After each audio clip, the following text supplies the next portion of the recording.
Section 7.2 is on the division properties of exponents. So the quotient of powers.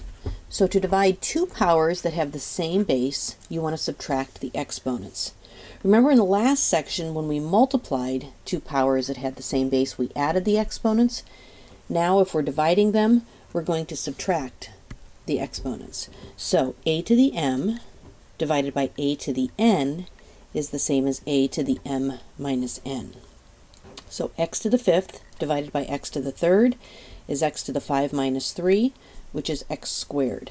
Here's why this works. So if I have x to the fifth, remember that means I'm multiplying x 5 times, divided by x to the third, which means I'm going to have 3 here on the bottom.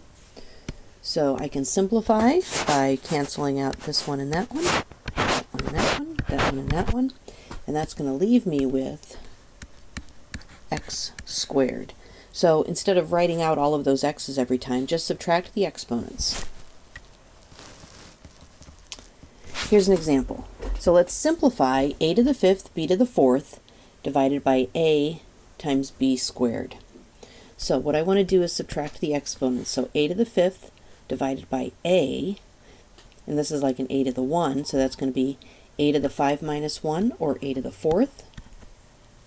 B to the fourth divided by b squared is b to the 4 minus 2, or b squared.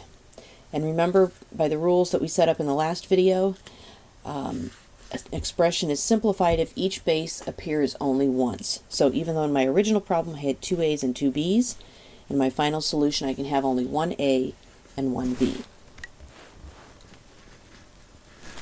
The power of a quotient. So if we have a whole division problem raised to a power, we need to find the power of the numerator and the power of the denominator. So a divided by b, the whole thing raised to the power of m, is a to the m divided by b to the m. So x divided by y to the third power is x to the third power over y to the third power. Let's try an example of that. So 2x squared y divided by 3, the whole thing raised to the third power. This is the same as 2x squared y to the third power over 3 to the third power. And remember how we dealt with this in the last section.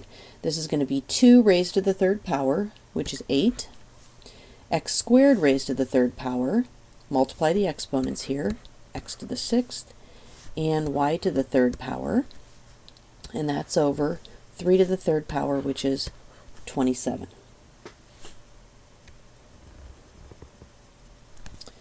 The zero exponent property says that any non-zero base raised to the 0 power equals 1.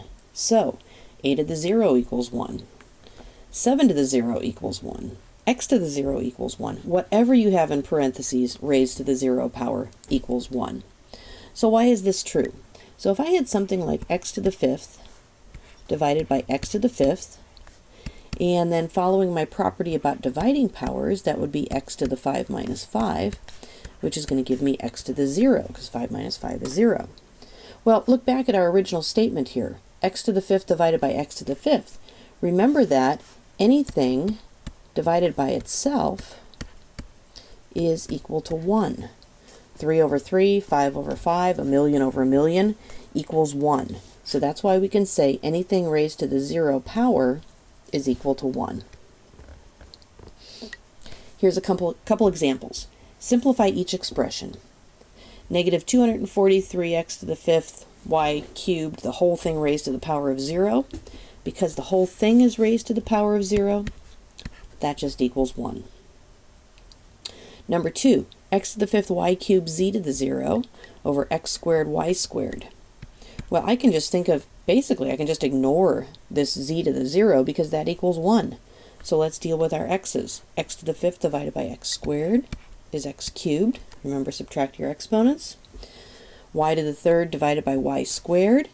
Subtract your exponents. Y. And my z to the 0 equals 1, so I don't even have to put it in there. So x cubed y is my final answer. Negative exponent property. Now this gets a little tricky. a to the power of negative n is the same as 1 over a to the n. So remember we said you can't have any negative exponents. So what you would do is, to make that exponent positive, move it to the denominator. So a to the negative n is 1 over a to the positive n, and 1 over a to the negative n is equal to a to the positive n.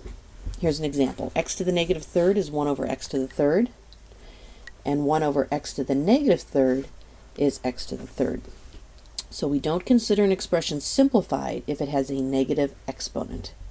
So my guideline, one of my rules for making an exponent positive, is to take the whole power and move it over the fraction bar. So for example, maybe I'll stay in black here, a to the negative n is the same as a to the negative n over 1. If I want to make this negative n a positive n, I have to take this whole expression and move it over the fraction bar. Same thing over here. Then it ends up in the denominator, and I have a to the positive n. Same thing over here, a to the negative n. Can't have a negative exponent. I take this whole thing and move it across the fraction bar, and it becomes positive, and I don't even need to write the fraction bar because it would be a to the n over 1. So let's take a look at a couple examples here. Simplify each expression. X to the 8th divided by x to the 12th.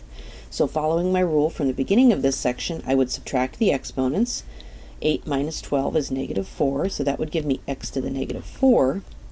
But I can't have a negative exponent, so I want to think about moving that into the denominator and making the exponent positive. So if I take a negative exponent and move it across the fraction bar, in this case from above a 1, move it down into the denominator, I can make it positive. Example number 2, a to the negative third times b c squared all over b d to the negative 6th. I can take this whole power, move that into the denominator, and that's going to turn into an a to the positive 3. Take this whole expression here, because it has a negative 6 as an exponent, move it up above, and that's going to become a d to the positive 6 on top. And actually, looking at this, my b's are going to cancel each other out because I have a b on the top and a b on the bottom. So my final answer, I'm going to have a c squared on top. This d to the negative 6 moves to the top and becomes a d to the positive 6. A to the negative third moves to the bottom and becomes a to the positive third. And actually, I don't have anything else left on the bottom. That's just a to the third. So take your whole power that has the negative exponent and move it across the fraction bar. If it's on top, move it down. If it's on the bottom, move it up. And let's take a look at this, our last example. 32, a to the negative 8, b to the third, c to the negative 4, over 4a cubed, b to the 5th, c to the negative 2. I think what I'm going to do is move, the way I like to do this is move all of my negative exponents. So I'm going to move this one down below. I'm going to move this one down below. And I'm going to move this one up above. So let's see, so what does that give me? Without any moving, what I had on top was 32 b cubed. Those were already there. 32 stayed put, b cubed stayed put, and this c to the negative 2 can come up top and become c to the positive 2. On the bottom, the stuff that stayed put was a 4, an a cubed, a b to the 5th, and then what moved down? A to the negative 8 moved down and becomes an a to the positive 8. C to the negative 4th moved down and becomes a z to the positive 4. Okay, let's clean that up a little bit. I'll do this in a couple steps because I'm noticing I have 2 a's on the bottom, so let's deal with that first. So I'm going to leave my top the same. And on the bottom I'll have 4, combine my a's, a to the 11th, a to the 3rd times a to the 8th, b to the 5th, c to the 4th, and let's keep going here. So I have basically a 32 over 4, which is 8.